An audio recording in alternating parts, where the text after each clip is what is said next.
Hello guys, share ko lang sa inyo, no? Finally, nakuha na namin ang passport ni baby. So, kailangan namin siya for travel. Ang aming baby nung nag-apply po that time is 10 months old siya. So, pasok po siya dun sa age na walk-in dito sa branch namin. So, yung branch po namin ng DFA sa Tarlac. So, 7 years old below ay pwede pong mag-walk-in. Yes, pwede mag-walk-in at walang appointment. So, ano po ang ginawa namin? Dinala po namin ang mga requirements ni baby. Una, ang kanyang TSA birth certificate. Kailangan po dala nyo ito. At kailangan din po ng Xerox copy. So, mag-Xerox copy na rin po kayo. Tapos, kumuha rin po kami ng application form na kinuha na rin po namin sa DFA site mismo. So, i-fill upan lang po natin ito.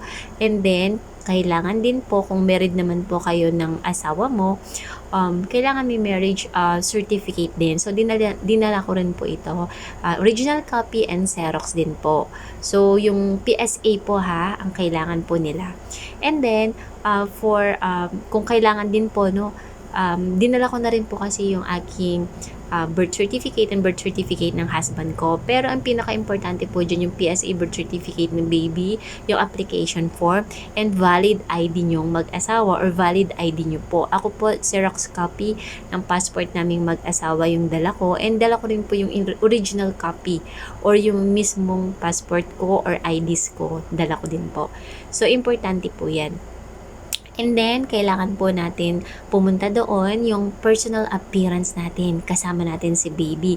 Dahil doon po, tayo po yung magbabayad.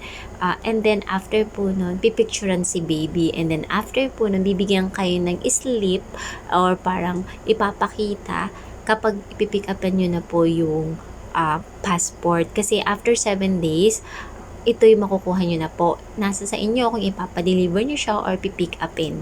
Okay? Sa case po namin ng aking anak, ako po ay nag-pick up po ng passport niya since ito yung malapit lang naman sa amin.